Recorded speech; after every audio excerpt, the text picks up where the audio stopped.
हरे मुरारी नाथ नारायण वासुदेव कृष्ण गोविंद हरे मुरारी हे नाथ नारायण वासुदेव। श्री गणेशाय नमः। श्री गणेशाय। ओम श्री गौरी गजन गणपति महाराज। पद्म पुराण षष्ठी खंडम 19 अध्याय। ऋषियों का यज्ञोपवीत से तीर्थ विभाग करना, पुष्कर महात्म्य वर्णन, व्रतासुरवध कथानक, व्रत हत्या से भयभीत इंद्र का सरोवर प्रवेश, देवताओं द्वारा विष्णु स्तोत्र, अगस्त्य द्वारा समुद्रपान, पुष्कर में श्राद्ध वर्णन, प्रतिग्रह के दोष का वर्णन, अप्रतिग्रह का फल, दम गुण का महत्व, मध्य पुष्कर की प्रशंसा, सप्तऋषि संवादात्मक अध्यात्म अध्याय समाप्त। भीष्म वाच। भीष्म कहते हैं, मैंने आपसे पुष्कर का तथा नंदा का उत्तम महात्म्य सुना। पुष्कर में करोड़ों ऋषियों ने आकर जल में मुख दर्शन द्वारा स्वरूपत्य लाभ किया, वह भी श्रवण किया, तथापि उन्होंने यहाँ यज्ञोपवीत से माप करके तीर्थ विभाग किया था। यह आप विशेषतः कहिए। इन महात्मा ऋषियों ने अपने अपने आश्रमों में जिस प्रकार समस्त तीर्थों की प्रतिष्ठा स्थापना किया था, वह वहां उस तीर्थ का विभाग क्यों किया गया? पूर्व में विष्णु ने इस यज्ञ पर्वत पर पदन्यास किया था। महाविष्धर पंचनागों ने यहीं 5 तीर्थ स्थापित किया था। यह विवरण तथा यहाँ पूर्व काल में पिंड प्रमाण वापी का निर्माण किसने किया था? यहाँ गंगा क्यों उत्तर मुख हो गई तथा सरस्वती यहाँ भूमिगत क्यों हो गई? वेद विद्वान ब्राह्मणों ने त्रिपुष्कर यात्रा किस प्रकार किया था, उसका जो फल है वह भी कहिए।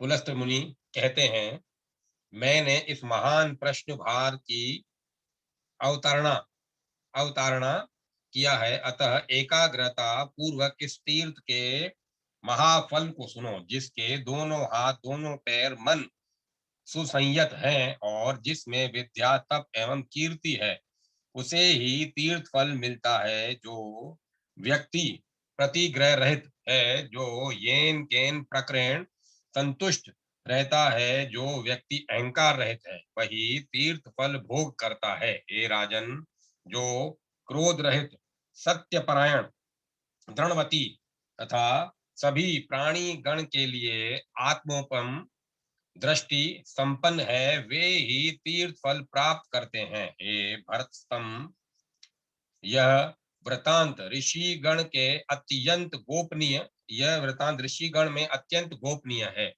हे महाराज, पूर्व काल में पितामह के यज्ञ में जो कोटि संख्यक उग्र तेजा यति आए थे, उन्होंने ज्येष्ठ पुष्कर में जाकर मुख दर्शन तीर्थ में निवास किया था।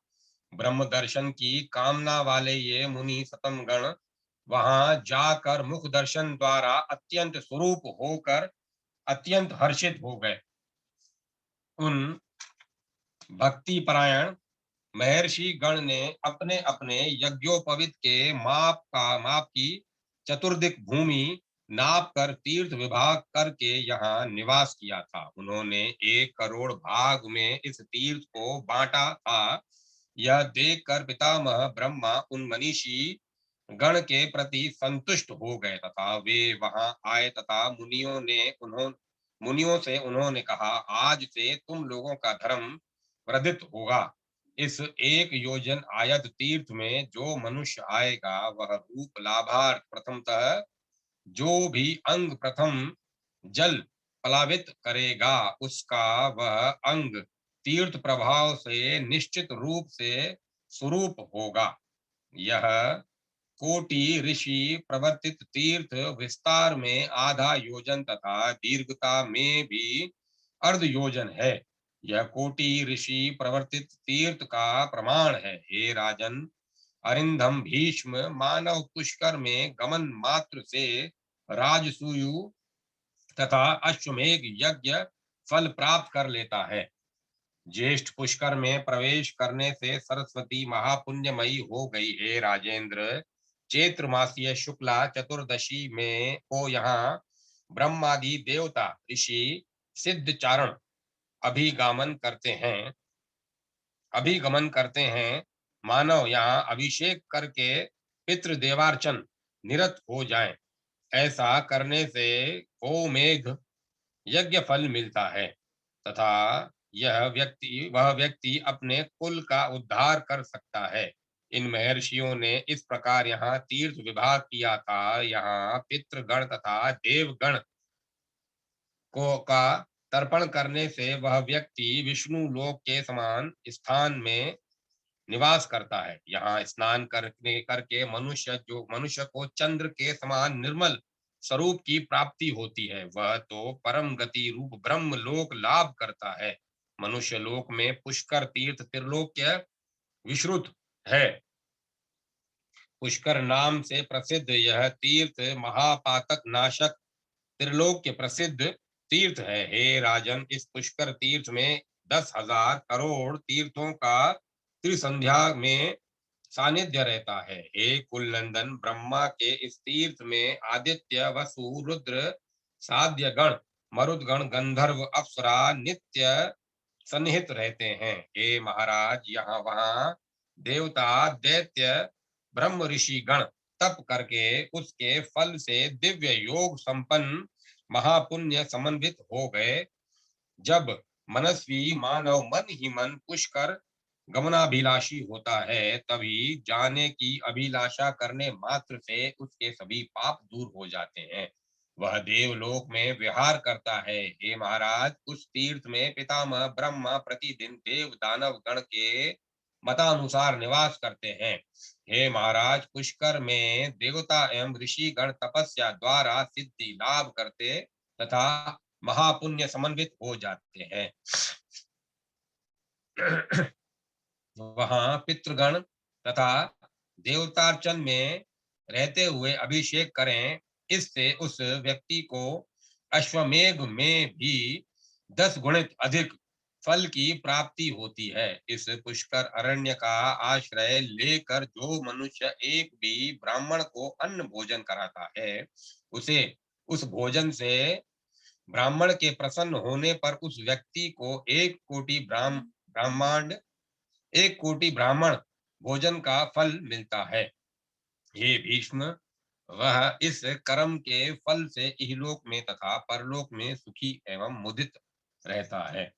वहां पर शाक मूल फल आदि से जीवन निर्वाह चाहे क्यों न करे, श्रद्धावान असूया रहित होकर वही ब्राह्मण को प्रदान करे। हे राजस्तम, ब्राह्मण क्षत्रिय वैश्य किंवा शूद्र चाहे जो व्यक्ति क्यों न हो, वह इस कार्य के फल स्वरूप अश्वमेघ यज्ञ फल लाभ करता है। सिद्ध वेखानस मुनि गण को पितामह पुष्कर नामक सरोवर पुण्यदायक है। पुण्यतमा सरस्वती यहीं से महा समुद्र तक गई है। आदिदेव महायोगी मधुसूदन ने जहां आदिवरा नाम से प्रसिद्ध होकर देवगण से पूजा प्राप्त किया था, वह पितामह तीर्थ ऐसा है कि यदि वहां कोई हीन जाति भी जाता है तथा उस महात्मा के तीर्थ में स्नान करता है, तब उसका कदापि हीन योनि में जन्म नहीं होता। विशेषतया कार्तिकी पूर्णिमा के समय में व्यक्ति को वहां जो व्यक्ति वहां जाएगा, उसे अक्षय फल की प्राप्ति होगी। यह मैंने सुना है। जो सायं प्रातः पुष्कर का स्मरण हाथ जोड़कर करेगा,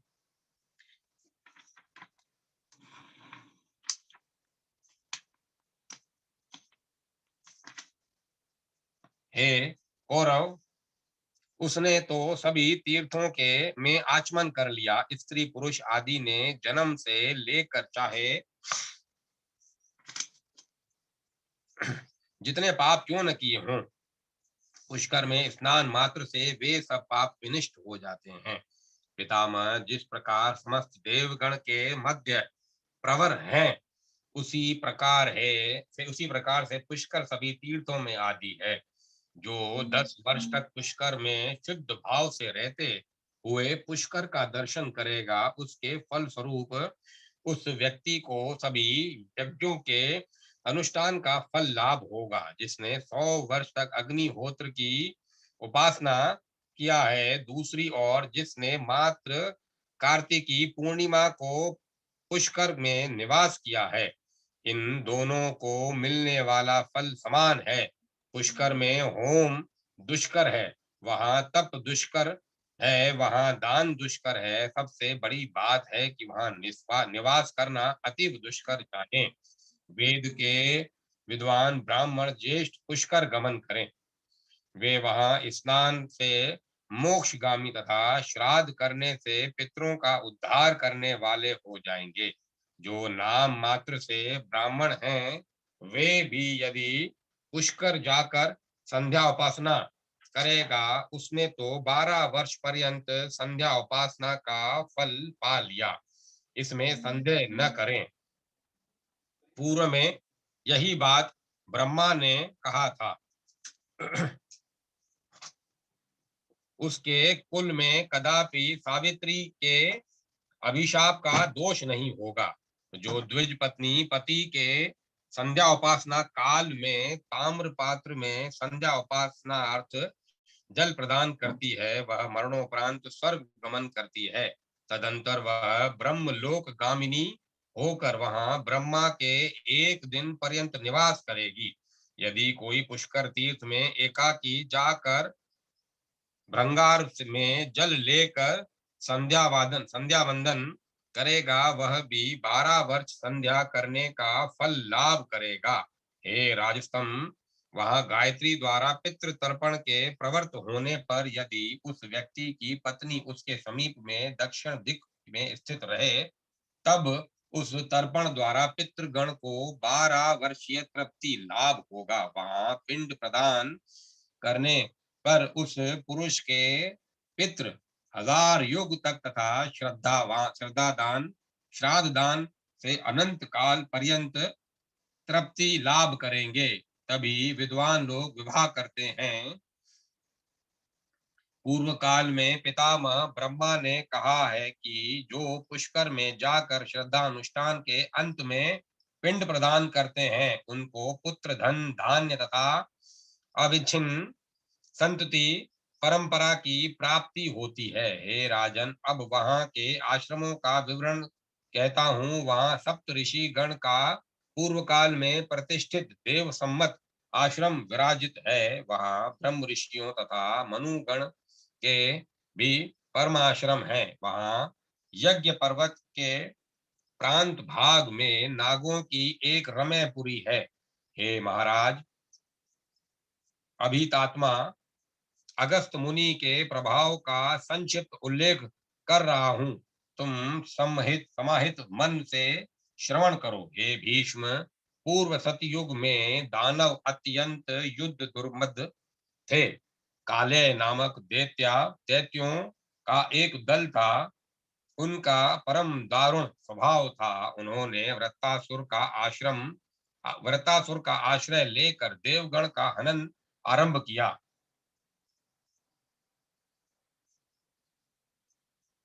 इससे देवगण उद्विग्न होकर ब्रह्मा की शरण में आए। परमेष्टि ब्रह्मा ने देवताओं को हाथ जोड़े खड़ा देखकर कहा। ब्रह्मा कहते हैं, हे देवताओं, तुम लोगों की जिस कार्य हेतु अभिलाषा है, वह सब मुझे विदित हो गया। इसीलिए मैं वह उपाय कहता हूं जिसके द्वारा तुम वृत्तासुर का विनाश कर सकोगे। दधीची नामक विख्यात उदार चेता एक महान ऋषि है। तुम सब जाकर उनसे प्रार्थना करो वे धर्मात्मा प्रसन्न अंतःकरण से तुम लोगों को पार्थिव विषय प्रदान करेंगे। तुम लोग की जय पाने की कामना है, अतः तुम सब लोग जाकर उन महर्षियों से कहो कि आप त्रिलोक के हितार्थ अपना शरीर त्याग करके अपनी अस्थियां हमें प्रदान करें। उनकी अस्थियों से तुम लोग महाघोर दृढ़ वज्र का निर्माण करो। वह अस्त्र अति महत, शत्रु विनाश सक्षम, दिव्य अश्नि वज्र नाम से अशनि वज्र नाम से प्रसिद्ध होगा। शतक्रतु इंद्र उस वज्र से वृत्तासुर का विनाश कर सकेंगे। यह मैंने तुम लोगों से व्रत के वध का संपूर्ण उपाय कह दिया। अब जाकर यह तुम सब जाकर इस समस्त कार्य को संपन्न करो। ब्रह्मा का कथन सुनकर देवगण ने उनकी आज्ञा लिया तथा इंद्र को आगे करके वे लोग दधीची के आश्रम आए। यह आश्रम सरस्वती नदी के उस पार विद्यमान था। वह नाना वृक्ष लता से घिरा था। वहां भ्रमर गुंजन से यह प्रतीत हो रहा था कि मानो ऋषिगण सामगान कर रहे हैं। वहां नर कोकिल की मधुर कूक तथा चकोर कुल का नाद श्रुत हो रहा था। महिष, वराह, शुमर, चामर आदि जंतुगण व्याघ्र के भय से रहित यत्र तत्र विचरण कर रहे थे। मदमत हस्ती हथनियों के साथ नाना शब्द करते करते स्थान स्थान पर विहाररत थे। इस प्रकार यह आश्रम इन निरंतर गूंजते शब्दों से अनुनादित हो रहा था। वहां सिंह व्याघ्रों की गर्जना से भी वह आश्रम गूंज रहा था।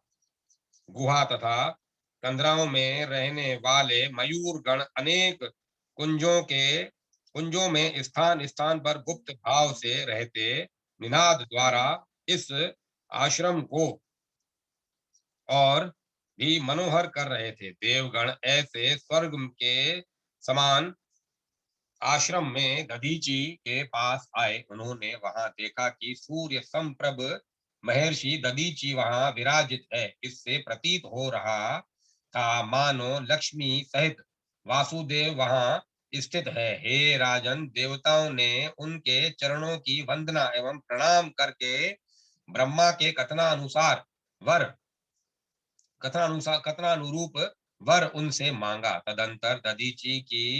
संतुष्ट तदंतर दधीची ने संतुष्ट चित्त से तथा परम प्रेम पूर्वक देवगण से कहा। दधीची कहते हैं, हे इंद्रादि देवता, आपका स्वागत है। आप अपना कार्य कहिए। लगता है आप लोग पीड़ित हैं, यहाँ तक कि इंद्र भी हतप्रभ हैं। आप लोग अपनी पीड़ा का कारण निराकुल होकर कहिए। देवता कहते हैं, आपकी अस्थि से निर्मित शस्त्र से देवता निरामय हो सकेंगे। दधीची कहते हैं, हे देवगण, मैं आप लोगों के हितार्थ कार्य करूंगा। मैं अपनी देह त्याग रहा हूँ। पुलस्त मुनि कहते हैं, यह कहकर उन द्विपद मानवों में श्रेष्ठ दधीची ने देवगण के सामने सहसा प्राण त्याग दिया। तदंतर देवगण ने इंद्र के साथ उनकी अस्थियों का व्यवहार योग्य किया तथा प्रसन्न चित्त से जय की कामना से त्वष्टा विश्वकर्मा के पास गए तथा उस अस्थि द्वारा उनसे वज्र निर्माणार्थ कहा। त्वष्टा ने यह सुनकर अत्यंत आनंद से प्रयत्न पूर्वक उन अस्थियों द्वारा अत्यंत उग्राकार भीषण वज्र का निर्माण करके आनंद पूर्वक इंद्र से कहा, हे देवेंद्र, आज से इस उत्तम अस्त्र से उग्र देव शत्रु को भस्म करके आप शत्रु रहित होकर अपने गुणों सहित स्वर्ग राज्य पर प्रतिष्ठा लाभ करें। तदंतर आप समग्र त्रिलोक्य पर शासन करें। त्वष्टा के यह कहने पर इंद्र ने प्रहष्ट अंतःकरण से उस वज्र को ग्रहण किया। तदंतर इंद्र समस्त देवताओं द्वारा पूजित होकर वहां गए जहां वृत्तासुर स्वर्ग, मृत्यु लोक तथा पाताल को व्याप्त करके विद्यमान था।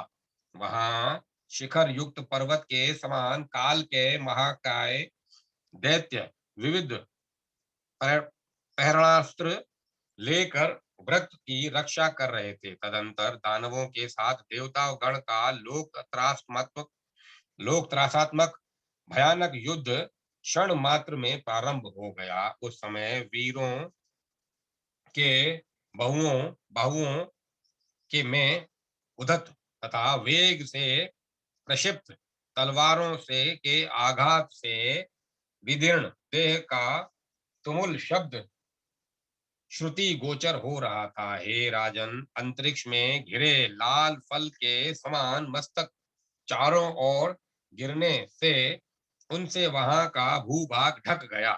दावाग्नि से दग्ध वृक्षों के समान काल के गण स्वर्ण कवच से समाच्छन्न शरीर वाले वहां परित्रास्त्र लेकर देवगण की ओर दौड़ पड़े। तथापि देवताओं का समूह एकत्र होकर भी काल के गण के वेग को संभाल नहीं सका। वे भय से भागने लगे।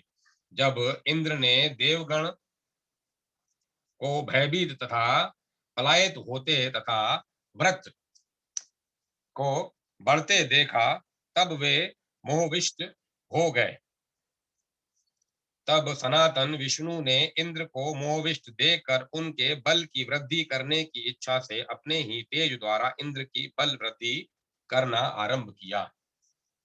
जब देवगण ने तथा निर्मल ब्रह्म ऋषियों ने इंद्र को विष्णु तेज से अपायजित देखा, तब वे सभी अपने अपने तेज को इंद्र के शरीर में समाहित करने लगे।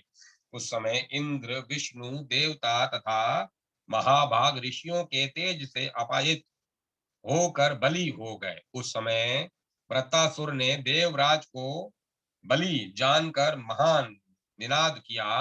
इससे स्वर्ग, मर्त्य, पाताल, आकाश, दिशाएं तथा सभी पर्वत कांप उठे। वह भयावह घोष सुनकर इंद्र भी अत्यंत भयभीत एवं व्याकुल हो गए। उन्होंने अविलंब व्रत के मस्तक पर महावज्र का प्रहार किया। विष्णु के हाथ से छूटे मंद्राचल के समान स्वर्ण मालाधारी वृत्तासुर उस वज्राघात से चित्कार करके भूपतित हो गए। वृत्तासुर इस प्रकार निहित हो गया। परंतु भार्यार्थ इंद्र ने जब यह सोच कि उनके हाथ से वज्र छूट गया, व्रत मरा अथवा नहीं, अतः वे भय के कारण मानस सरोवर की ओर भाग गए। उस समय देवगण तथा महर्षि गण एक साथ देवराज की स्तुति करने लगे।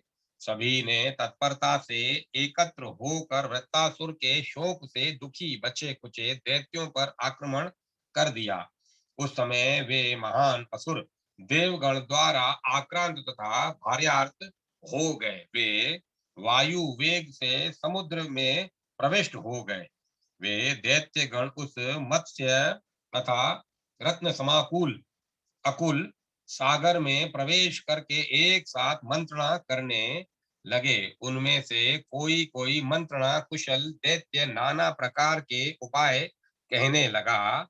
अंत में देवताओं के भय से पीड़ित दैत्य दल समस्त त्रिलोक के नाश के अभिप्राय को निश्चित माना। वे तब क्षय काल उपस्थित हो गया, यह कहकर विचार करने लगे। तभी उनसे घोर बुद्धि उदित हो गई। उन्होंने यह निर्णय लिया कि तपस्या में के ही प्रभाव से तीनों लोक विद्यमान है। अतः सर्वप्रथम सभी लोग तप का नाश करने हेतु यत्न परायण हो जाएं। जो विद्या युक्त तथा तपस्यान्वित है, उनका विनाश किया जाए। इस धरती पर जो कोई तपस्वी, धर्म तत्वज्ञ, धार्मिक है, शीघ्र उनका वध हो।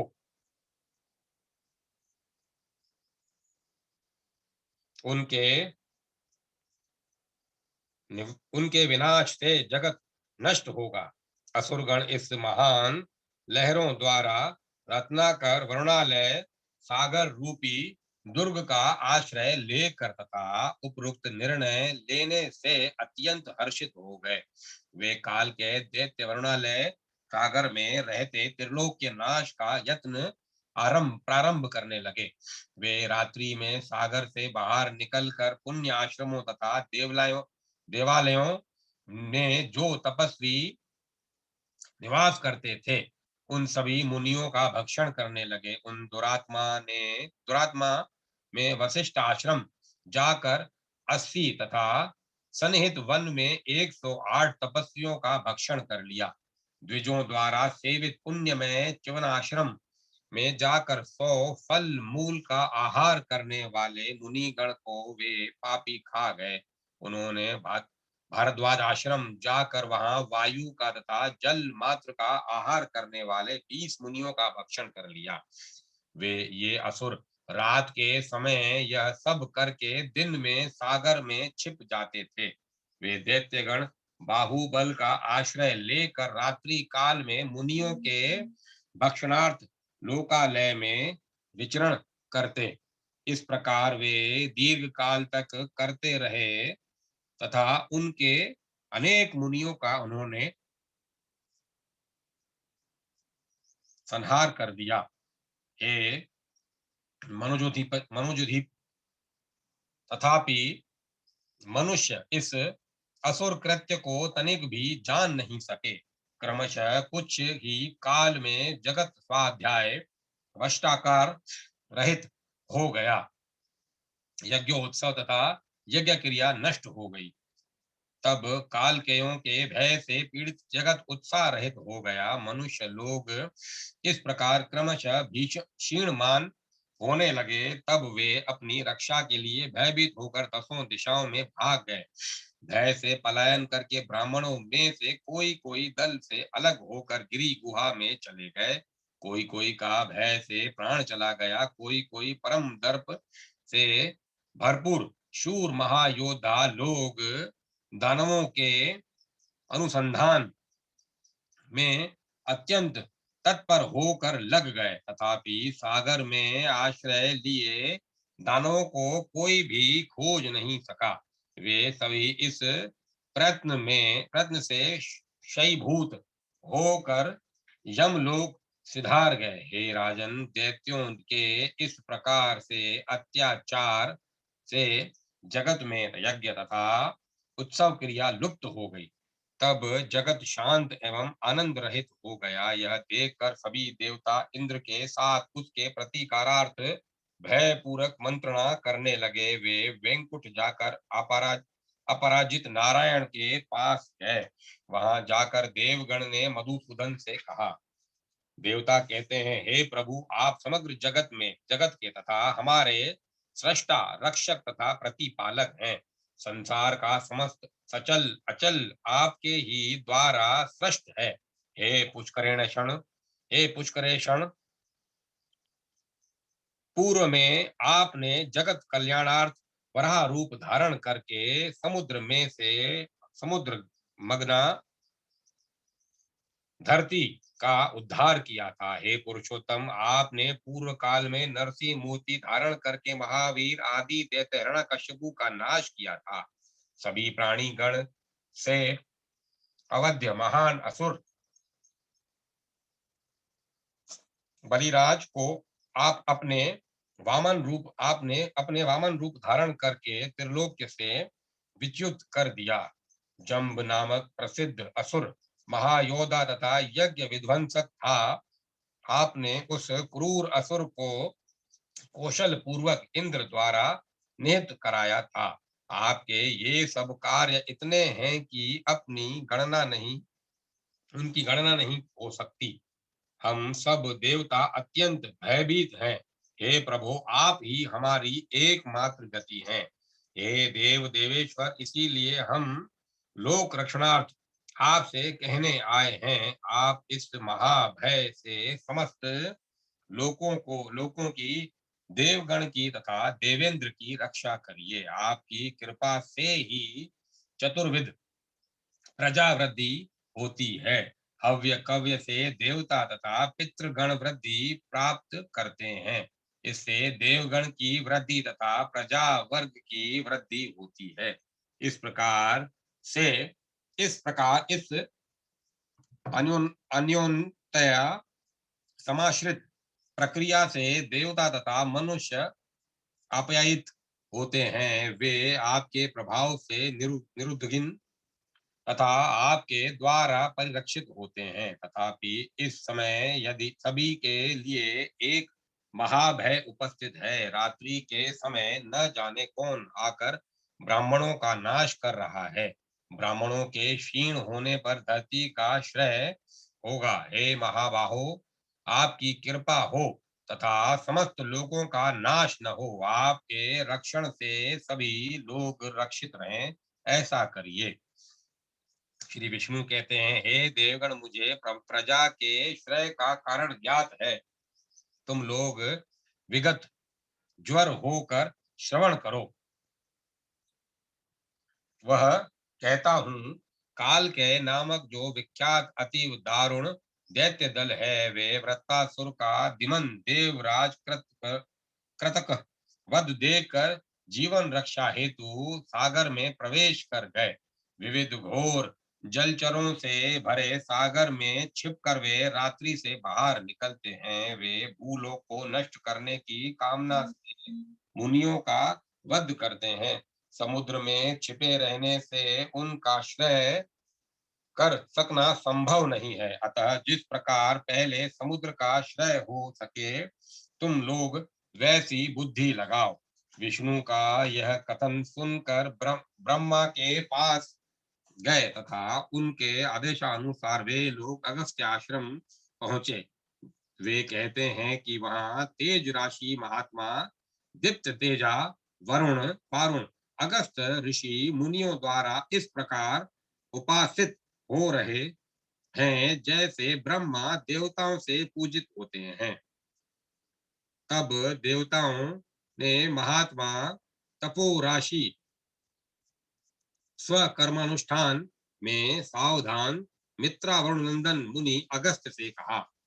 देवता कहते हैं, पूर्व काल में जब नहुष द्वारा सभी लोकों में उपताप घटित कराया था, तब आप ही सबकी गति हो गए थे। आपने उस लोक कंटक को लोक रक्षणार्थ देवेश्वर पद से भ्रष्ट किया था। विंध्य पर्वत क्रोध के वश में होकर विंध्य पर्वत क्रोध के वश में होकर जब सूर्य की गति अवरुद्ध कर रहा था, तब वह बढ़कर महाकाल हो गया था। तब आपके कथन से ही उसकी गति वृद्धि रुक गई। उसने आपकी आज्ञा का अतिक्रम नहीं किया।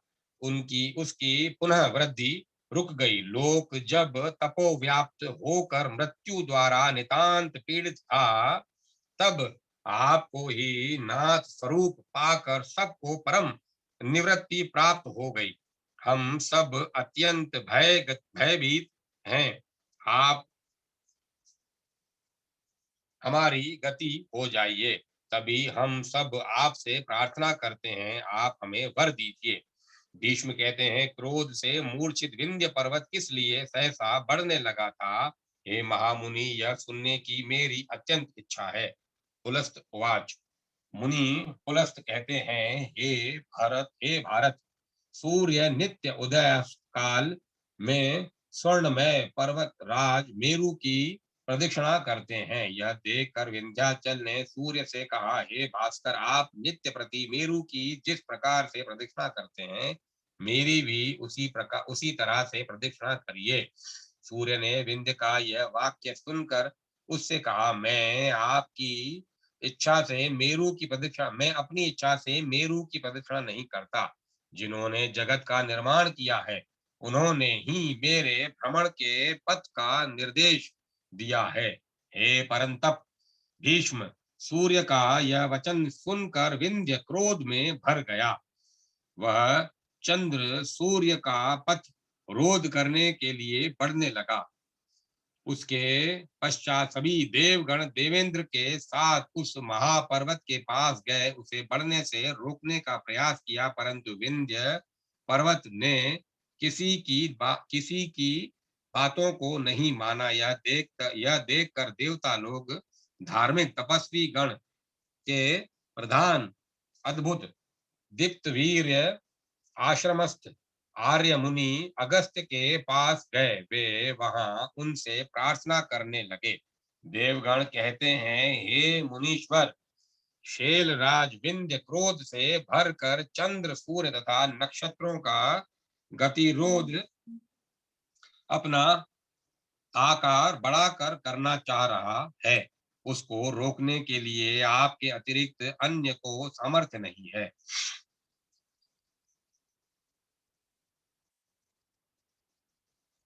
द्विज प्रवर, अगस्त्य देवगण का निवेदन सुनकर विंध्य पर्वत के पास गए। अगस्त मुनि विंध्य के पास जैसे ही गए, वह उनके पास सादर हो गया। अगस्त्य मुनि ने उससे कहा, हे पर्वतोत्तम, हे पर्वतोत्तम, मैं किसी कार्य से दक्षिण दिशा जाऊंगा, तुम इसके लिए मार्ग छोड़ो। हे शैलेंद्र, जब तक मैं वापस नहीं आता तब तक तुम प्रतीक्षा करना। मेरे लौट आने पर तुम इच्छा अनुसार बढ़ना। पुलस्त मुनि कहते हैं, महर्षि अगस्त जब दक्षिण की ओर चले गए, तब वे आज तक वहां से वापस नहीं आए।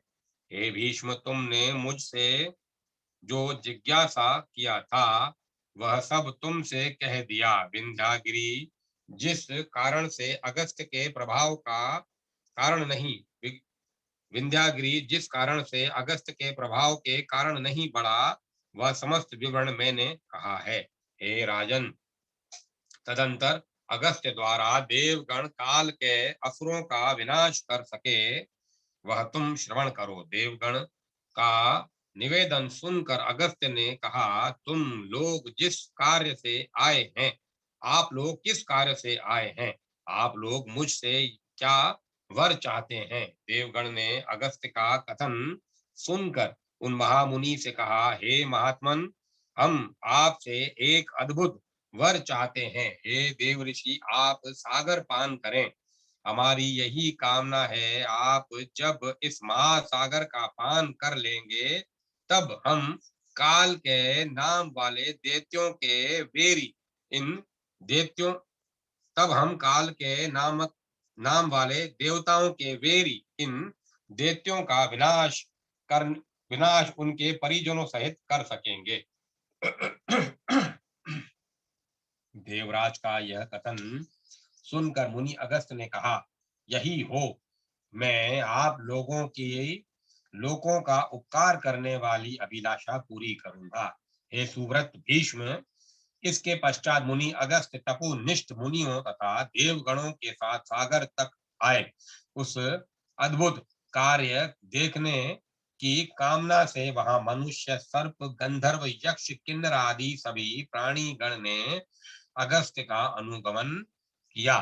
वे देखते ही वे देखते हैं कि सब लहरों वे देखते हैं कि समुद्र लहरों से नृत्यशील था।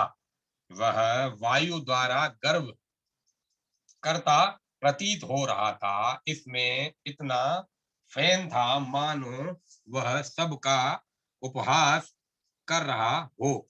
वह फैन कंदराओं से निकल रहा था। इस प्रकार के भीषण शब्दकारी समुद्र को सबने देखा। अगस्त के साथ देव, गंधर्व, सर्प तथा महाभाग महर्षि गण, नाना ग्रह समाकीर्ण, नाना पक्षी गण समन्वित महासमुद्र के तट पर पहुंचे।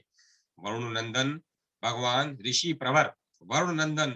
ऋषि प्रवर अगस्त्य समुद्र पान की कामना से उस समुद्र तट पर आए तथा वहां एकत्र और समागत देवता एवं ऋषियों से उन्होंने कहा, मैं लोक हितार्थ समुद्र पान करता हूँ।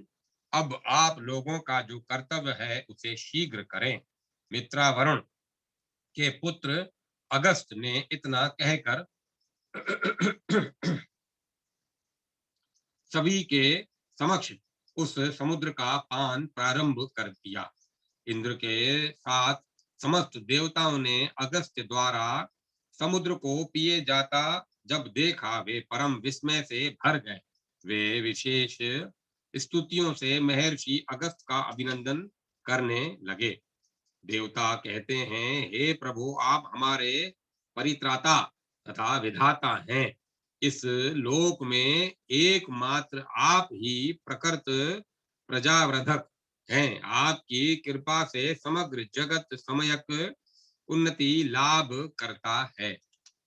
महात्मा अगस्त्य महात्मा अगस्त देवगण द्वारा अभिनंदित किए गए। वहां निनाद करने वाले प्रधान प्रधान गंधर्व गण ने उन पर पुष्पों की वर्षा किया। इसी बीच उन्होंने महासागर को जलहीन कर दिया। अधि नसत्व देवगण ने जब महार्णव को जल रहित देखा, तब वे परम संतुष्ट हो गए। उन्होंने अपने दिव्य शस्त्रार्थ ले लिया तथा उनसे कालकेय का पर प्रहार करने लगे। उस समय महाबली महात्मा वेगशील सिंहनाद करने वाले देवताओं द्वारा वे मारे जाने लगे।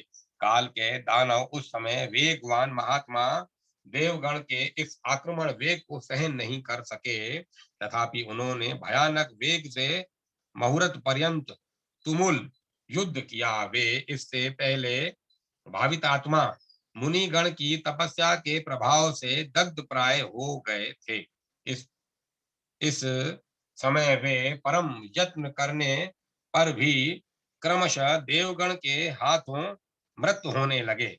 स्वर्णाभरण भूषित कुंडल तथा अंगदधारी अनेक दानवों के मृत्यु होने के कारण वह वनस्थली पुष्पित पलाश के फूलों जैसी शोभायमान होने लगी। तत्पश्चात मरने से बचे हुए प्रधान काल के दानवगण धरती विदीर्ण होकर पाताल तल में भाग गए।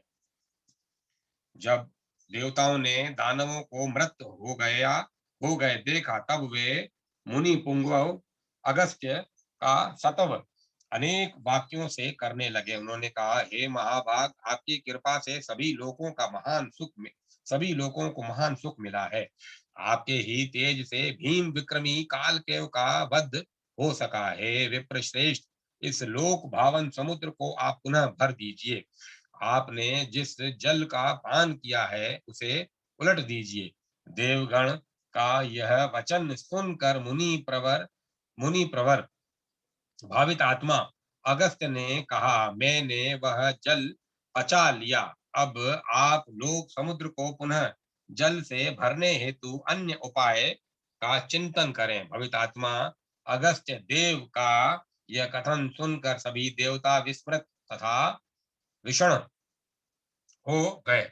तदंतर वहां आए हुए देवता ब्राह्मणों तथा प्रजा वर्ग ने परस्परतः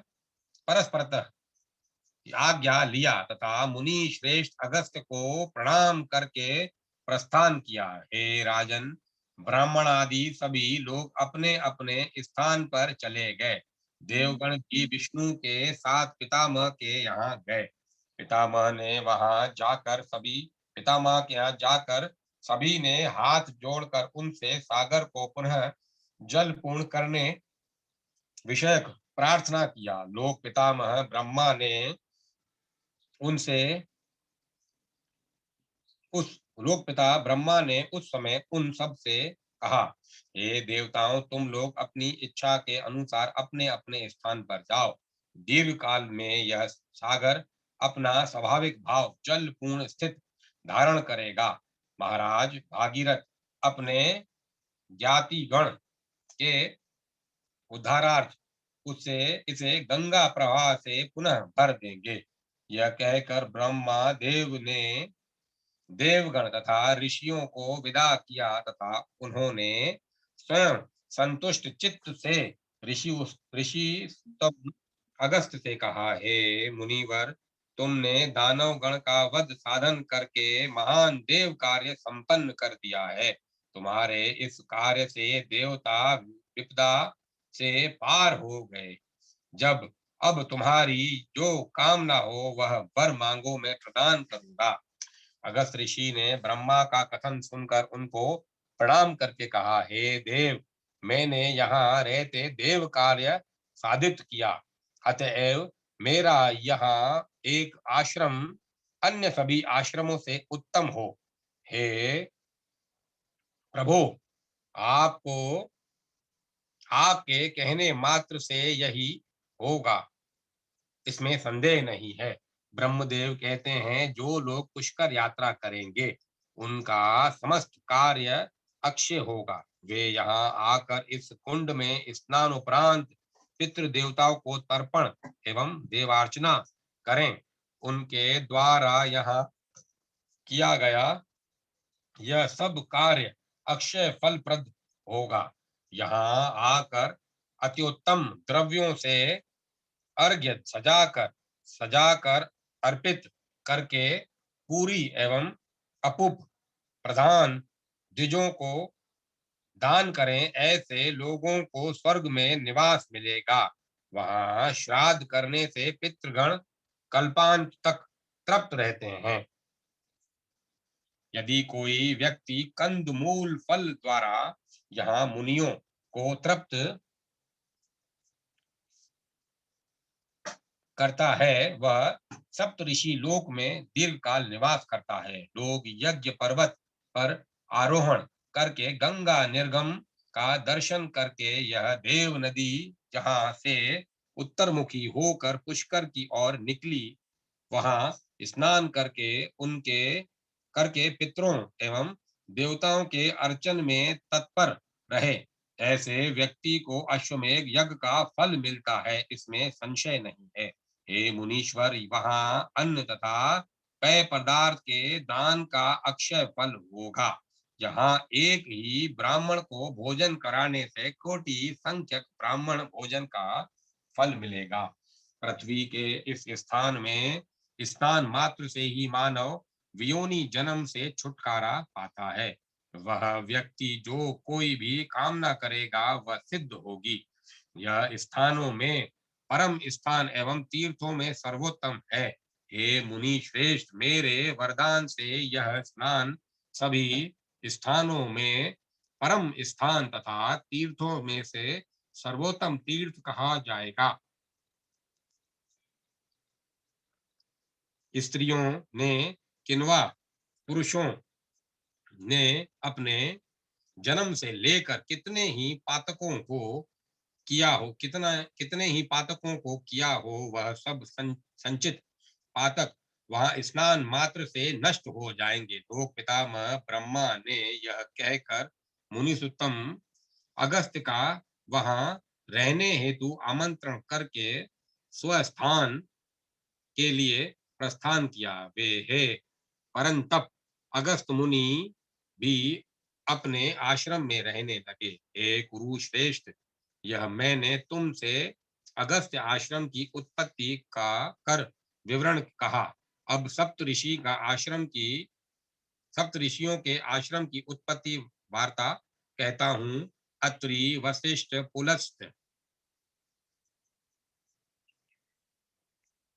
पुलह, क्रतु, अंगिरा, गौतम, सुमति, सुमुख, विश्वामित्र, स्थूलशिरा, संव्रत, प्रतधर्न, रेभ्य, बृहस्पति, च्यवन, कश्यप, भृगु, दुर्वासा, जमदग्नि, मार्कंडेय, गालव, पूषणा, भारद्वाज, यवकीर्त, मुनि, स्थूलाक्ष, सकलाक्ष, कणव, मेघातिथि, कृत, नारद, पर्वत, स्वगंधी, तृणांबु, शबल, गौम्य, शतानंद, अकृत वर्ण, जमदग्नि, राम, अष्टक, कृष्ण देपायन प्रभूति महर्षि गण पुत्रों शिष्यों के साथ सप्त ऋषियों के आश्रम जाकर नाना नियमालंबन पूर्वक दया प्रकाश के साथ दया युक्त होकर तपस्या में निरत हो गए। वहां पर उनसे नरशंस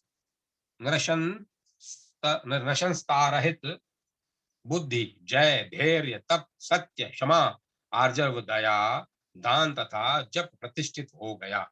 इस समय व्यक्ति जो कर्म करता है पर काल में उसी का वह फल भोग करता है। मुनिगण इस नियम को विशेष रूप से जानते हैं, तभी यहाँ आकर वे परमार्थ परायण हो गए।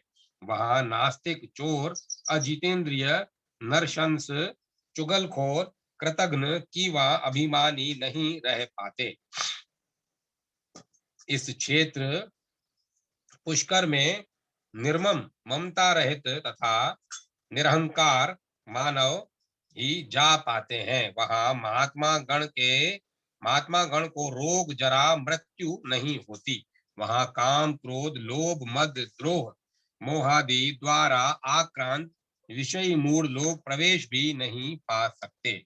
जो सतेंद्रिय संयन जो संयंत्रेंद्रिय, निर्द्वंद, मानापमान में संबुद्धि तथा ध्यान योग परायण हैं, वे ही वहां जाते हैं।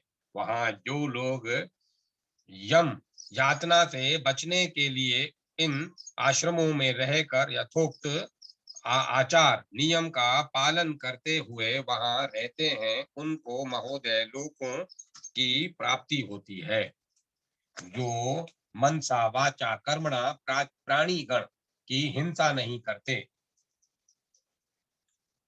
जिनके तनिक भी नरशंस वृत्ति जिनमें तनिक भी नरशंस वृत्ति नहीं है, जो साधु तथा सबके हित करने वाले हैं, जो नित्य अग्निहोत्र रत, अतिथि सेवा तत्पर, नित्य स्वाध्याय निष्ठ, नित्य स्नान करने वाले तथा पराई स्त्री को सतत निष्प्रह चित्त से माता बहन किन्वा पुत्री वत देखते हैं, जो अपमान किए जाने पर अधिक्षिप्त होकर भी कुपित नहीं होते, दूसरे के द्वारा अपने ऊपर हिंसा किए जाने पर भी उनकी हिंसा नहीं करते, जो सुख दुख में समज्ञान युक्त है, जो साधु इंद्रिय संयमी हैं,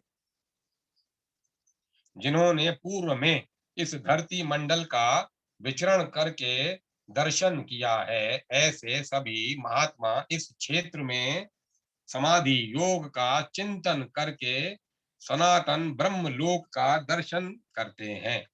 समाधि में सनातन ब्रह्म लोक का चिंतन करते हैं। पूर्व में जब समस्त ऋषि गण इस प्रकार तपस्या निरत थे, उस समय एक बार महती अनावृष्टि का समय आया।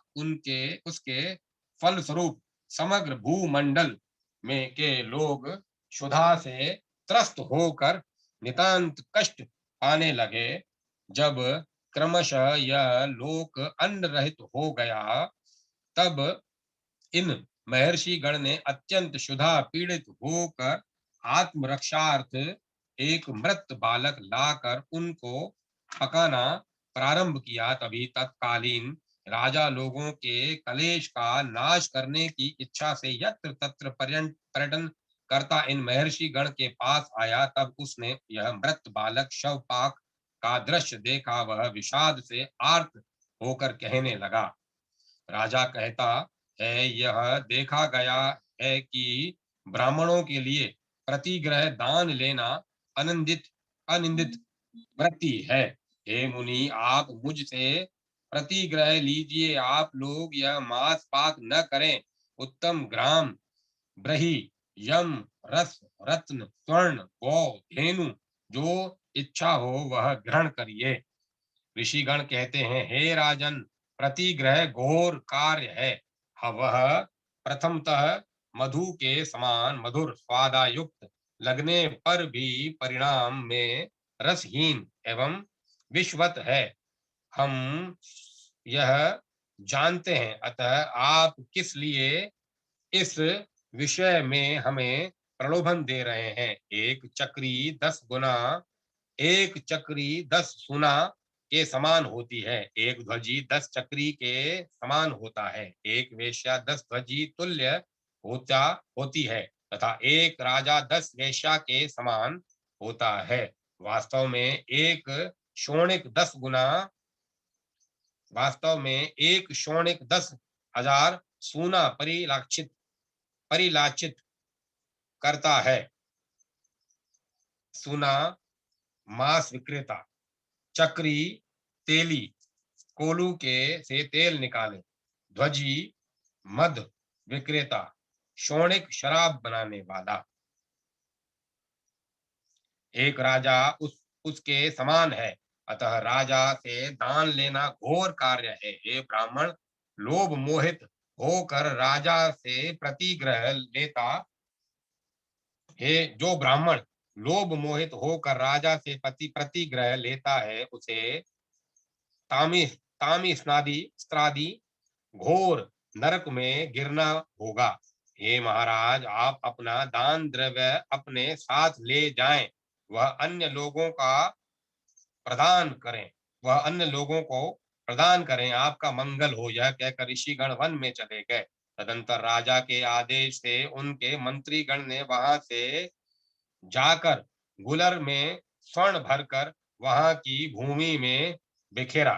तदंतर वे मुनिगण खाद को खोजते खोजते वहां आए तथा उन गुलर के फूल को एकत्र करने लगे। तथापि अत्रि मुनि ने उन गुलरों को उपेक्षाकृत भारी देखा। तब उसे अग्रह मानते हुए अन्य मुनियों से अपना अभिमत कहा। अत्रि मुनि कहते हैं, हम मूढ़ विज्ञानी नहीं हैं, तथापि हम मंद बुद्धि भी नहीं है। हम प्रतिवृद्ध एवं ज्ञानी है। तभी मुझे ज्ञात है कि यह फूल स्वर्ण निर्मित है। इस इस समय तो यह धन प्रतिकारक प्रतिकारक लगेगा, तथापि यह बाद की उन्नति के मार्ग का प्रतिबंधक है। अतः अनंत सुखकामी व्यक्ति के लिए यह कदापि ग्रहण योग्य नहीं है। 100 गुना निष्ठ सहस्त्र स्वर्ण के समान है। जो व्यक्ति इसे अन्य से दान में लेता है, उसे पापी जनोचित गति मिलती है। पृथ्वी पर जो कुछ धान्य, जो स्वर्ण, पशु अथवा स्त्री है, वे सब यदि एक ही को मिले तथापि उस व्यक्ति को वह पर्याप्त भोगदायक नहीं लगती, अर्थात इतने पर भी वह और कामना करेगा। यह जानकर व्यक्ति को शम गुण का अवलंबन लेना चाहिए। ऋषि वशिष्ठ कहते हैं, जगत में तप संचय तथा द्रव्य संचय ये उभय संचय देखे गए हैं। इनमें से धन संचय की तुलना में तप संचय श्रेष्ठ है। सभी संचय का परिहार करते ही सभी उपद्रवों का नाश होगा, तथापि किसी भी संचयी व्यक्ति को आज तक उपद्रव रहित नहीं देखा गया। ब्राह्मण जैसे जैसे असत प्रतिग्रह से निवृत्त होगा, वैसे वैसे ही संतोष के फल स्वरूप ब्रह्म तेज बढ़ता जाएगा। पूर्व में राज्य तथा दरिद्रता दोनों को तराजू पर रखकर पाया यह गया कि जो अपना हित चाहता है, उसमें राज्य की अपेक्षा दरिद्रता ही श्रेष्ठ है। ऋषि कश्यप कहते हैं, ब्राह्मण के लिए महान अनर्थकारी है ब्रह्मा अर्थ तथा तत्जनित ऐश्वर्य से विमूढ़ होकर श्रेय मार्ग से भ्रष्ट हो जाता है। अर्थ संपदा मोह का कारण है, विमूढ़ नर्क का हेतु है। इसीलिए श्रेय कामी व्यक्ति इस अनर्थ नामक अर्थ का दूर से त्याग करे। जिनको धर्मार्थ धर्म कार्य हेतु अर्थ से निष्प्रह है, उनके लिए भी अर्थ से स्पृहा न होना ही श्रेष्ठ है। कीचड़ को धोने की अपेक्षा कीचड़ का स्पर्श न करना ही उत्तम है। अर्थ द्वारा जो धर्मार्जन करते हैं, उसे शरिष्णु शरण रूप कहा गया है। परमार्थ तो जो त्याग किया जाता है, वही अक्षय होता है। परार्थ जो त्याग किया जाता है, वही अक्षय है। ऋषि भारद्वाज कहते हैं, प्राण जैसे जैसे जीर्ण होता जाता है, उसके केश तथा दांत भी जीर्ण होते जाते हैं, तथापि जीवन की आशा एवं धन की आशा जीर्ण नहीं होता। क्रमशः नेत्रद्वय तथा एवं कर्णद्वय भी जीर्ण हो जाते हैं, तथापि एकमात्र तृष्णा ही निरूप द्रव्य रूप से तरण होती जाती है। जैसे जुलाहा दर्जी सुई की सहायता से वस्त्र में सूत्र संचार सिलाई करता है, उसी तरह से तृष्णा रूपी सुई द्वारा संसार सूत्र विस्तार लाभ करता है। रूरु मृत की शरीर वृद्धि के साथ जैसे उसकी सींग भी बढ़ता है, उसी प्रकार तृष्णा वृद्धि के साथ ही मनुष्य का संसार भी तरदुप वृद्धिगत होता जाता है। तृष्णा का अंत नहीं, उसे पूर्ण कर सकना दुसाध्य है। विशेषतः तृष्णा सैकड़ों दुखों से आवृत तथा अधर्ममयी है, तभी उसका वर्जन करें। गौतम ऋषि कहते हैं, संतुष्ट होने पर कौन मनुष्य संतोष रूपी फल द्वारा सबको अतिक्रम में समर्थ नहीं होता। गौतम ऋषि कहते हैं, संतुष्ट होने पर कौन मनुष्य संतोष रूपी फल द्वारा सबको अतिक्रम करने में समर्थ नहीं होता। लोभी व्यक्ति की इंद्रियों की लोलुपता के कारण नाना संकटों में है गिर जाता है। जिसका मन संतुष्ट है, संतोष युक्त है, वही समस्त संपदा विराजित है।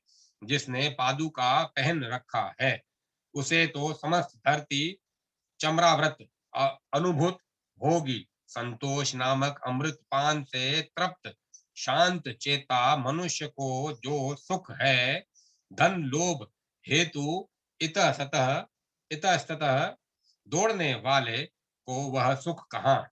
जगत में असंतोष ही परम दुख है, संतोष ही परम सुख है।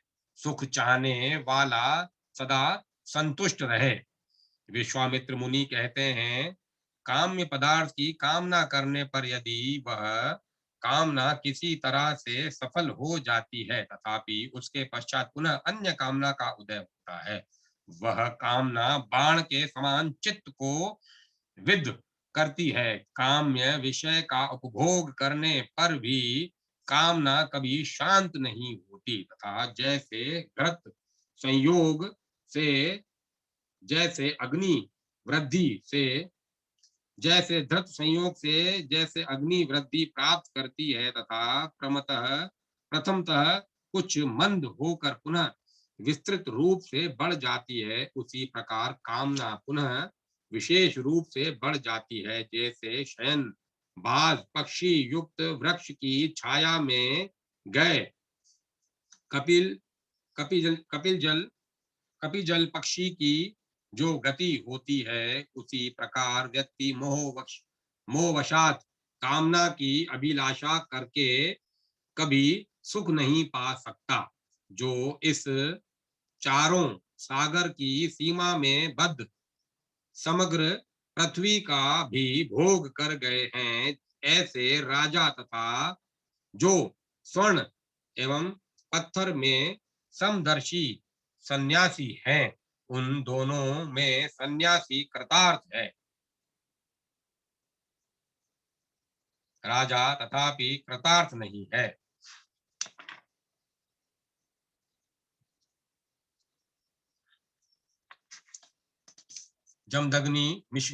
महर्षि जमदग्नि कहते हैं, जो व्यक्ति प्रतिग्रह दान लेने में समर्थ होकर भी दान नहीं लेता, वह दानशील लोगों को मिलने वाले सभी नित्य लोक प्राप्त करता है। जो विप्र राजा से धन मांगता है, वह मूर्तमा नरक में मिलने वाली यातना के विषय में नहीं जानता, जो उसे मिलेगी। प्रतिग्रह समर्थ होकर भी प्रतिग्रह में आसक्त नहीं होना चाहिए। जब ब्राह्मण दान लेता है तब उसका ब्रह्म तेज विनिष्ट हो जाता है। दाता लोगों की जिन लोकों में गति होती है वही उनकी गति होगी जो प्रतिग्रह पाने में समर्थ होकर भी प्रतिग्रह से निवृत्त रहते हैं। अप्रतिग्रही की भी ऐसे लोकों में सदा गति होती है।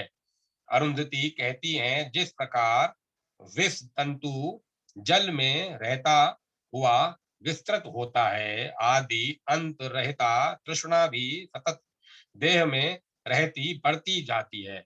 विषासक्त मति वाले व्यक्ति उसे त्याग ही नहीं पाते।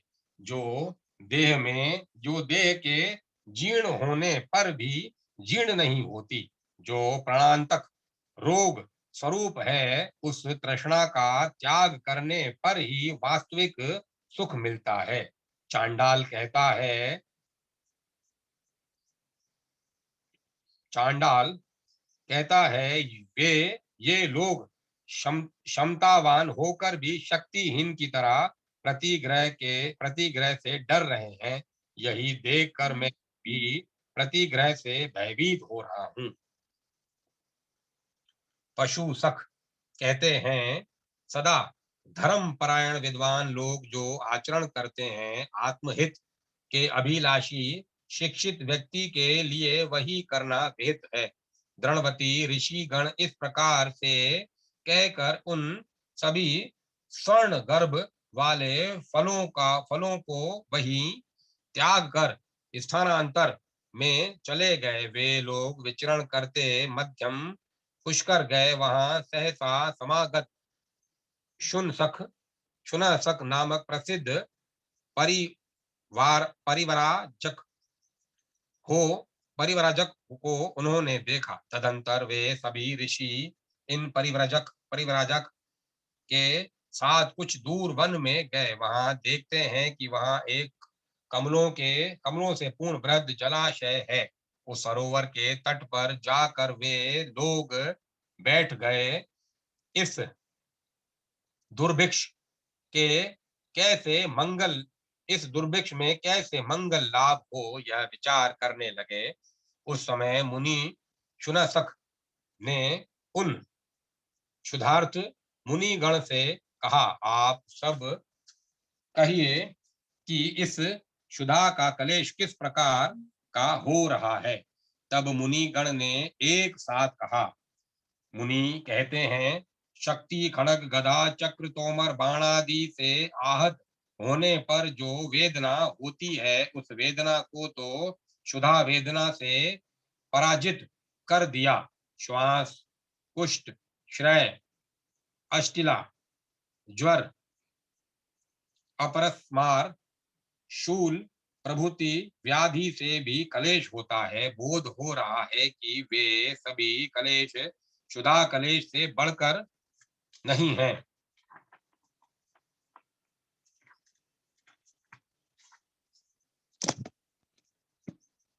जहां दुर्भिक्ष दुर्भिक्ष पीड़ा हो रही है, वहां जो सतत स्वर्ण का बाजूबंद मुकुट केयूर कुंडल आदि द्वारा अलंकृत है, वे समस्त धनी लोग भी अब हो रही क्षुधा से पीड़ा के कारण पहले की तरह शोभायमान नहीं है। जैसे सूर्य की किरणें भूमि से जल का आकर्षण करती है, उसी प्रकार नाड़ी मध्यगत राशि को शोषण शरीर की जठराग्नि कर रही है। मनुष्य में क्षुधा पीड़ित होने पर बुद्धि विकलता उत्पन्न होती है। वह भीतर भीतर दग्ध प्राय हो जाता है। वह सुनने, देखने, सूंघने में भी समर्थ नहीं रह जाता, परंतु शुष्क होकर क्षयीभूत होने लगता है। क्षुधा पीड़ित मानव पूर्व, दक्षिण, पश्चिम, उत्तर नहीं जान पाता। उसे उधर्व, अंध किसी दिशा का निर्णय करने की शक्ति नहीं रहती।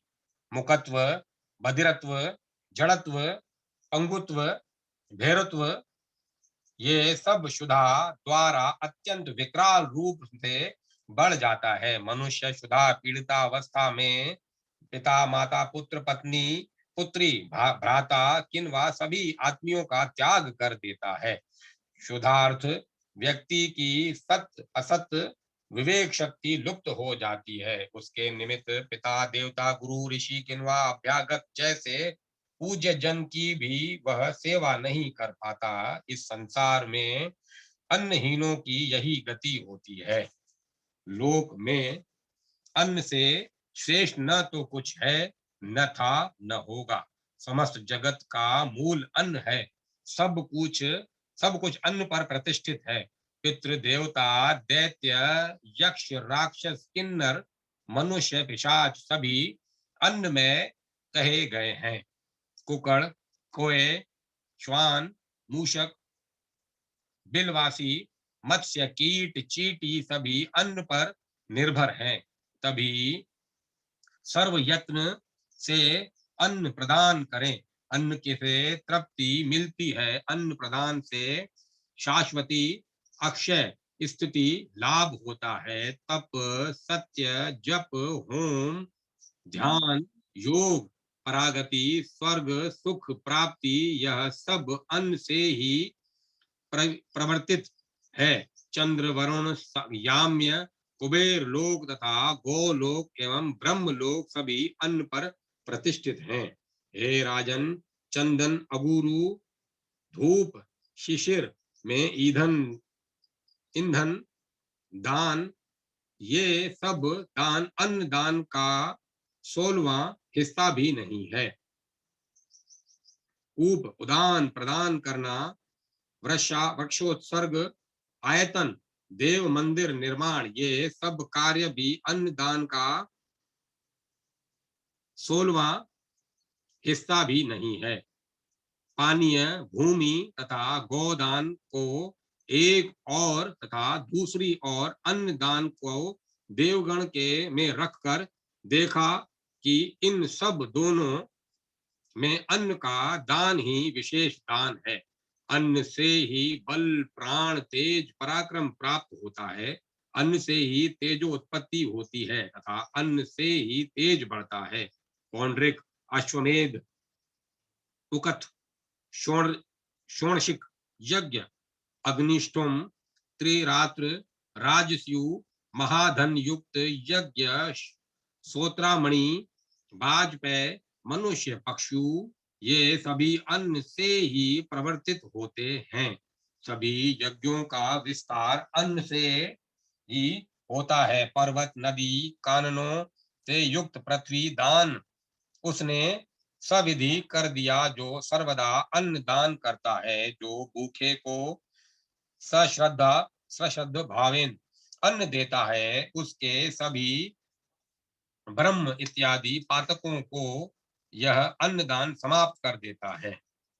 हे सौम्य, तुम अब कौन सा ज्ञान पूछ रहे हो? क्षुधा पीड़ित ब्राह्मण को विशेषतः अन्न प्रदान करें। जो नित्य अन्न दान करता है, उसने सभी प्रकार के दान दे दिए। उसने सभी यज्ञों को दक्षिणा सहित संपन्न कर दिया तथा उसने सभी देवगण की पूजा भी कर दिया। उसने सभी व्रतों का समापन कर दिया तथा उसने सभी तीर्थों में स्नान भी कर लिया। अतः सदा सश्रद्ध भाव से अन्न दान करें। इस प्रकार के अन्न दान के फल स्वरूप मनुष्य ब्रह्म भाव लाभ करता है। वह मरणोपरांत ब्रह्मलोक में ब्रह्मा के साथ विहार करने में समर्थ हो जाता है। तभी सुसंस्कृत अन्न नित्य ब्राह्मण को दान करें। जो लोग एकाग्रता पूर्वक इस अन्नदान महात्म्य को श्राद्ध काल में, विशेषतः अमावस्या के दिन जब चंद्रश्रय होता है, चंद्र दर्शन नहीं होता, एकोदिष्ट श्राद्ध काल में तथा साधारण श्राद्ध में पढ़ते हैं, उनके पितृगण यावयी यावज जीवन संतुष्ट रहते हैं। देवता द्विज के समीप अन्न दान करने वाला मनुष्य संसार से मुक्त हो जाता है। यदि इस अन्न दान महात्म्य को कोई प्रबुद्ध अथवा प्रमत्त, चाहे जैसा व्यक्ति हो, प्रसंग कर्मेण अथवा भक्त रहित होकर भी श्रवण करेगा, वह भी पाप मुक्त हो जाएगा। विप्रगण दान के साथ युक्त दान देकर रहकर सुखी तथा धर्मभागी हो जाते हैं। तत्वार्थ दृष्टा लोगों ने साधारण मनुष्यों के लिए यम दम नियम पालन व्यवस्था किया है। इसमें भी ब्राह्मणों के लिए विशेषतया सनातन दम पालन विहित कहा गया है। दम तेज वर्धक तथा उत्तम पवित्र नियम है। पुरुष गण दम पालन से तेजस्वी एक निष्पाप होते हैं। संसार में भी जो नियम मंगलप्रद धर्म तथा सभी यज्ञानुष्ठान का जो भी फल कहा गया है, दम उन सब की तुलना में विशिष्ट कहा गया है। यह निश्चित है, दम से ही तप यज्ञ दान प्रवर्तित होता है। दांत व्यक्ति के लिए अरण्य गमन का तथा आश्रमाश्रय का फल क्या फल है? फलतः दांत व्यक्ति चाहे जहां निवास करेगा, वही स्थान उसके लिए वन तथा आश्रम के तुल्य है। जो सुशील, सद्व्रत, इंद्रियातीत एवं सरलता युक्त है, उनको आश्रम की क्या आवश्यकता? विषयानुरागी के लिए जो वन में भी अनेक दोष घटित हो जाते हैं, जो कुत्सित कार्य में कभी प्रवृत्त नहीं होते, ऐसे मानव के लिए घर में ही रहकर पंचेंद्रियों निग्रह वास्तविक तप है। जिसे विषयों के प्रति अनुराग नहीं है, उसका घर ही तपोवन है। जो उत्तम धर्म कर्म से जीवी को आर्जन करते हैं, सतत संतोष पूर्वक घर में रहते हैं, जो इंद्रियाजीत हैं, अतिथि प्रिय तथा नियमवान हैं, वे तो घर में ही रहकर धर्मार्जन करते हैं। शब्द शास्त्र से निरत वर्णाश्रमाचार प्रतिपालक, भोजनाच्छादन परायण किन्वा लोक चरित्रानुशीलन में समासक्त मनुष्य को ही मोक्ष मिलेगा, ऐसा नहीं है। तथापि निर्जन वासी दृढ़वत सवेंद्रिय प्रीति निवृत्त अध्यात्म योगानुरक्त सतत अहिंसक मानव को निश्चित मोक्ष लाभ होगा। जिनका मन सभी प्राणी गण के प्रति समभावेन प्रवृत्त होता है, वे दांत लोग सुख से निद्रित रहें तथा सुख से जागृत रहें। जिस मनुष्य की आत्मा विनीत है, वह सुख पूर्वक महापथ को पार करता है। वह रथ अश्व गज द्वारा भी सुख से महायात्रा नहीं कर सकता, जैसी यात्रा विनय द्वारा होती है।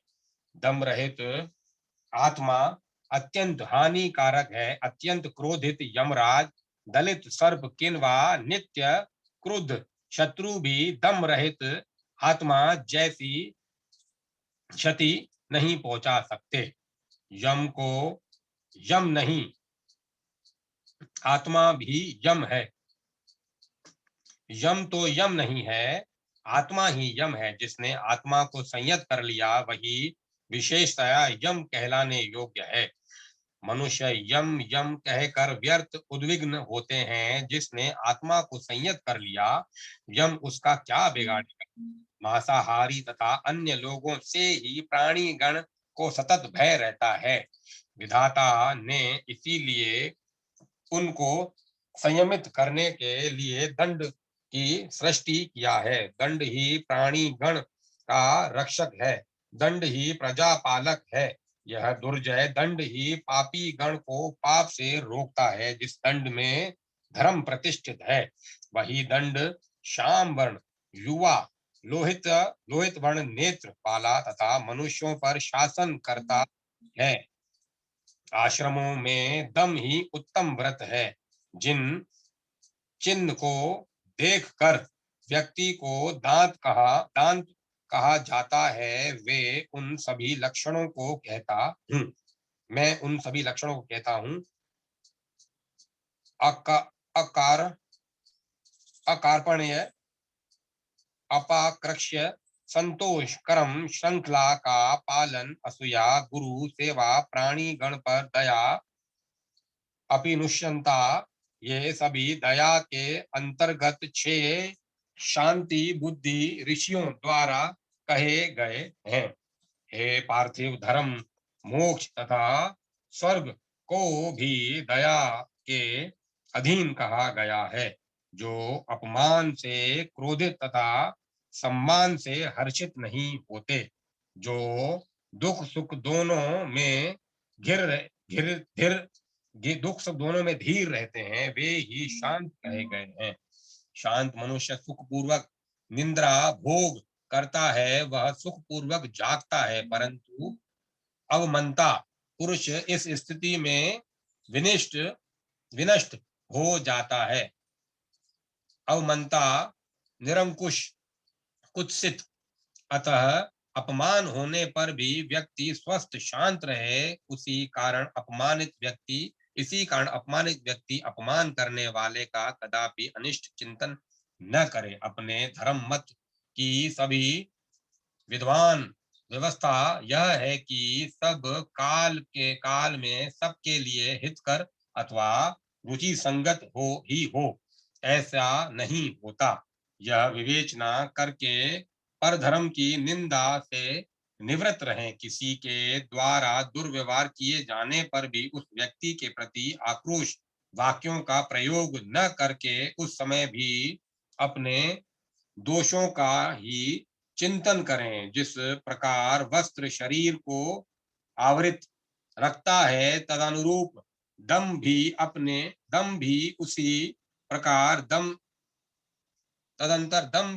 प्रकार दम भी मंत्रहीनता, क्रियाहीनता युक्त तथा जन्म द्वारा हीन मानवों के छिद्रों, कमियों, दोषों को भी आवृत किए रहता है।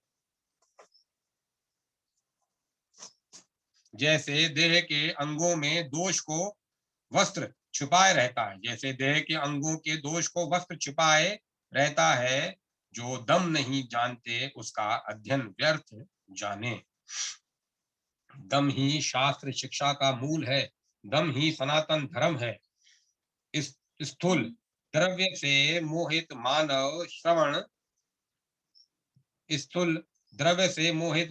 स्वर्ण धातु से आत्मा को तोलकर स्वयं को धृतिमान कहलाकर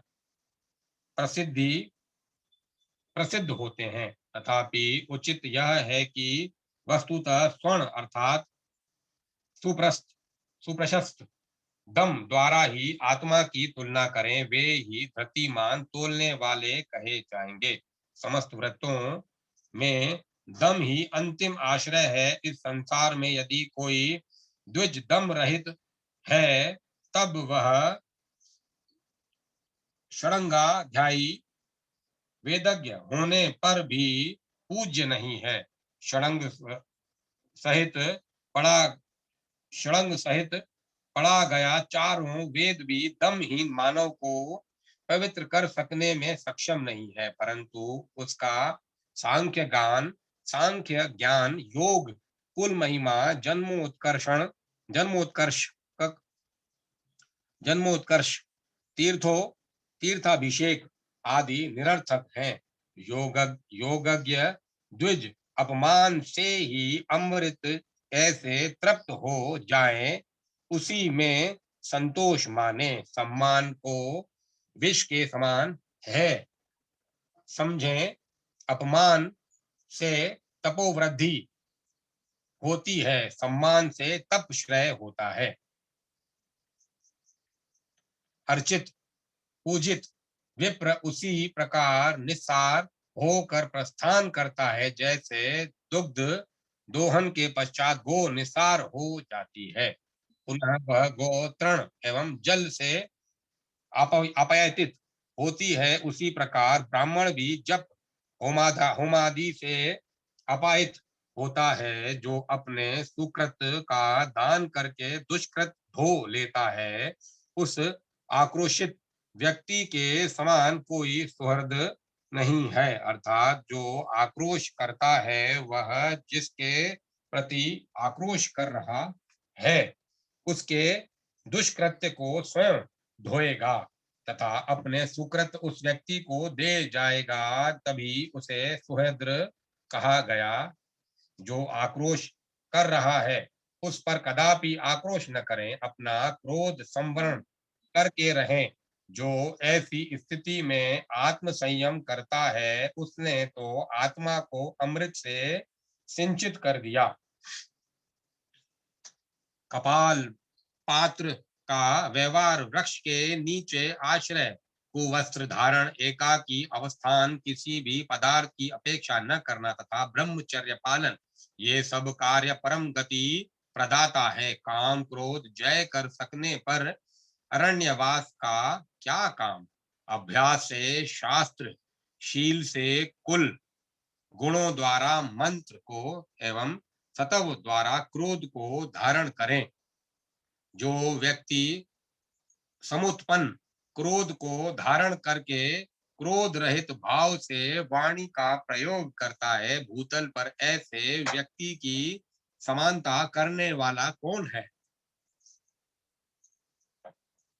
जो पुरुष क्रोध उत्पन्न होने पर उससे अभिभूत नहीं होता, उसे स्वयं में ही संयम रखता है, तो उसे साधु मंडली का प्रधान व्यक्ति कहने की इच्छा होती है। जो पुरुष क्रोध उत्पन्न होने पर उसे उससे अभिभूत नहीं होता, उसे स्वयं में ही संयत रखता है, उसे साधु मंडली का प्रधान सात व्यक्ति कहने की इच्छा होती है।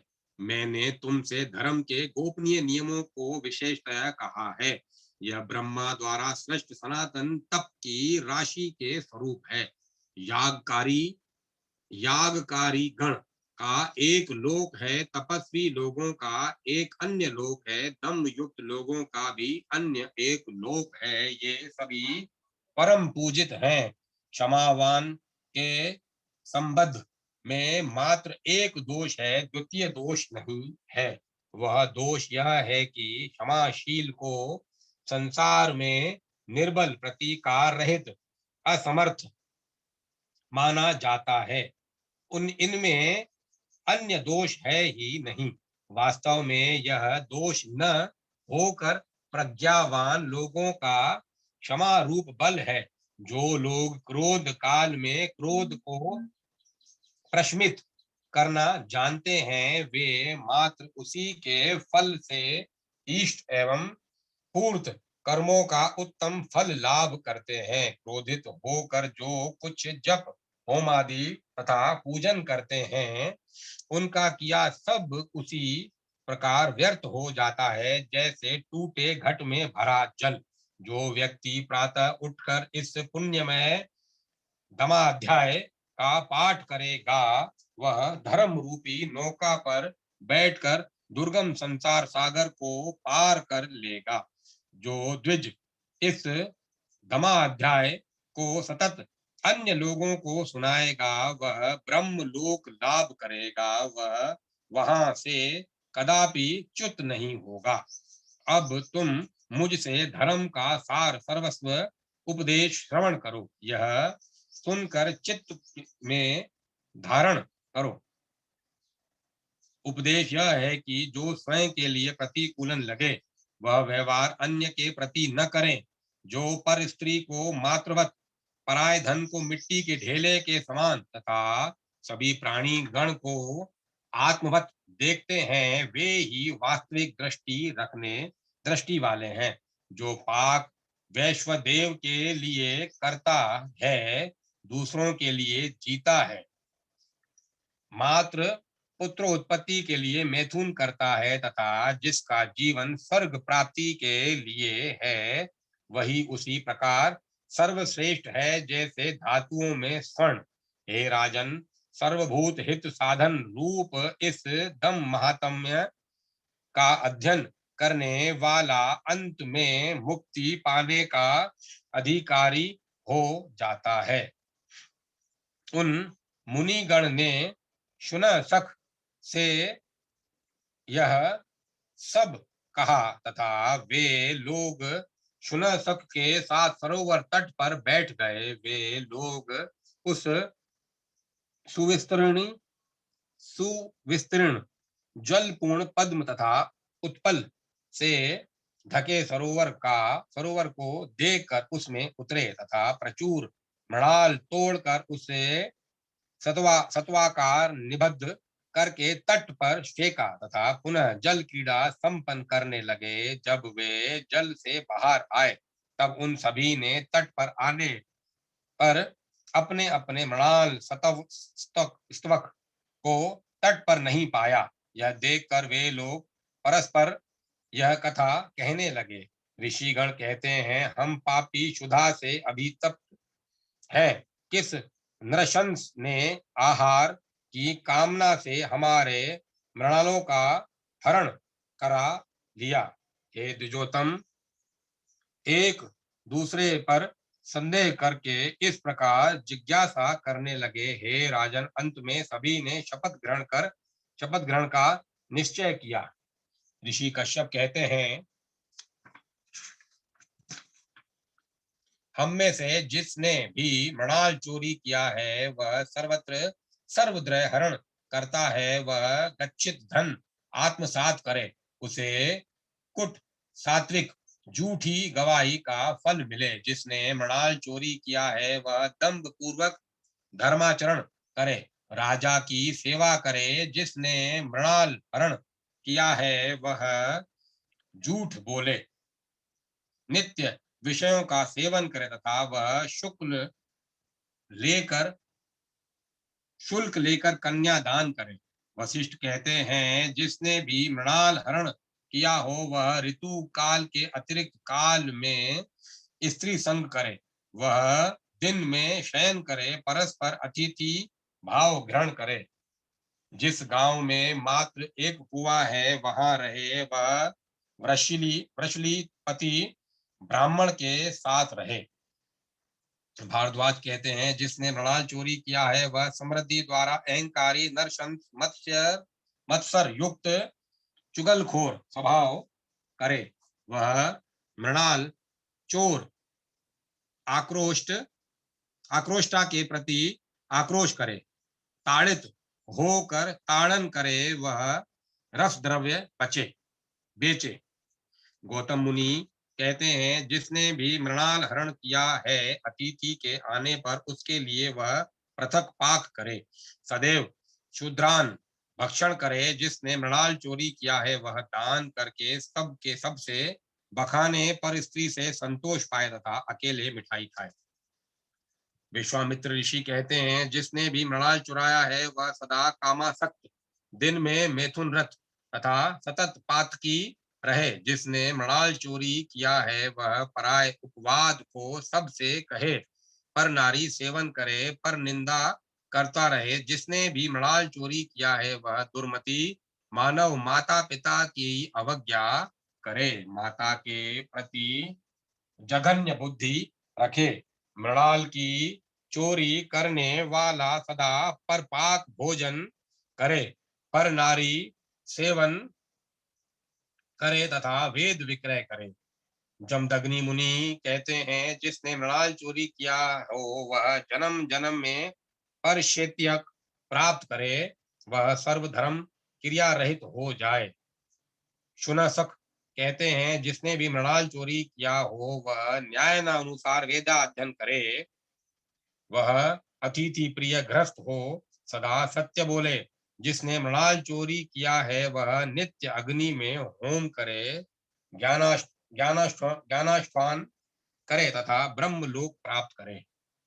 ऋषिगण कहते हैं, हे शुनशक, तुमने यह शपथ किया है कि जो द्विजों हेतु प्रार्थनीय है, अतः तुमने ही हमारा मृणाल चुराया है। शुनशक कहते हैं, हे ब्राह्मणों, मैंने धर्म सुनने की कामना आप लोगों का मृणाल अंतर्हित किया था। आप सब लोग मुझे इंद्र जाने। हे मुनि प्रवर गण, आप लोग ने अपने लोभ रहित होने के कारण अक्षय लोकों पर विजय पाई है। आप सब इस विमान में बैठकर देवलोक चलें।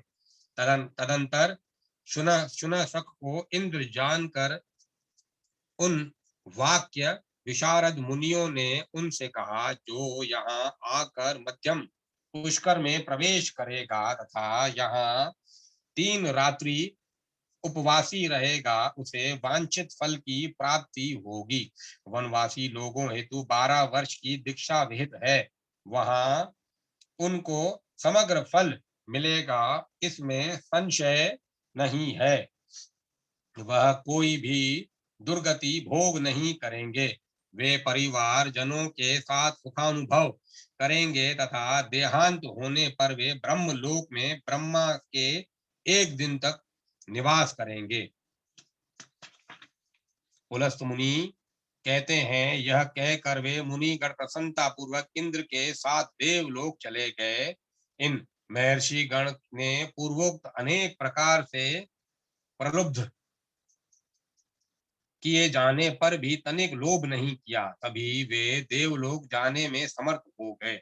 जो व्यक्ति यह शुभ ऋषि चरित्र नित्य सुनेगा, वह सर्व पातक रहित होकर स्वधर्म स्वर्गधाम में स्वर्गधाम के तद संस्थान में विहार करेगा।